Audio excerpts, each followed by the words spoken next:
Bonjour à tous, ici Manga Anime Fan. On se retrouve aujourd'hui pour une nouvelle manga review. Aujourd'hui, je vous parle du tome 2 de Teenage Renaissance, publié par Akata dans leur section WTF.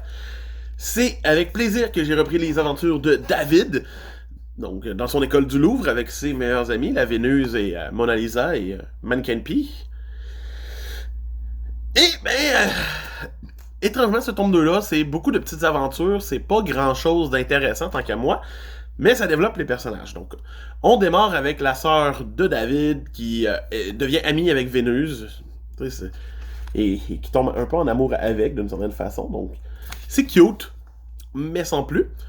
Pour ensuite avoir un chapitre avec le Sphinx qui lance des histoires, des devinettes sur les personnages de manga et tout le kit.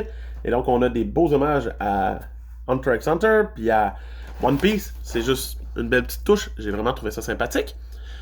Par la suite, on se ramasse avec une session d'études de plus, parce que c'est nécessaire.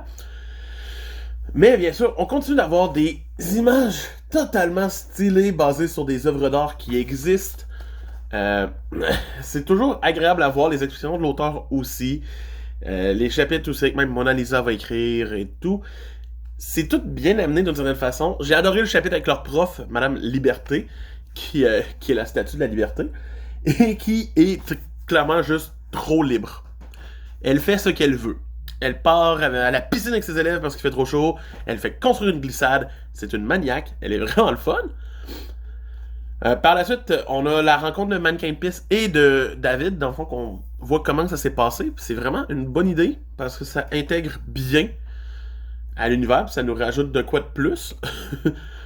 Et on a un chapitre où Vénus et David vont se rendre à l'école une journée qu'ils sont pas censés. Ils vont emprunter des chemins vraiment weird, mais totalement stylés.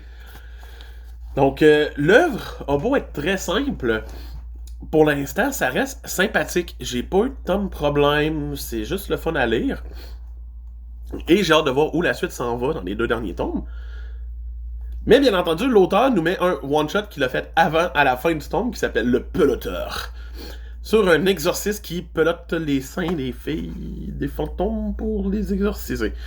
C'est vraiment weird, mais étrangement, j'aurais bien accepté cette histoire-là à la longue. J'aime pas trop la dégaine du personnage, mais ça reste vachement intéressant. Et c'est un beau petit one-shot, sympathique, dans une autre tonalité totale que David, mais sympathique. Donc pour moi, le tome 2 de Teenage Renaissance mérite au moins une note de 6 sur 10, donc on passe. Et sans plus. Mais bon, c'est Manga Anime Fan qui vous dit, j'ai hâte de continuer de lire, puis on se retrouve tantôt pour une autre manga review. Bye!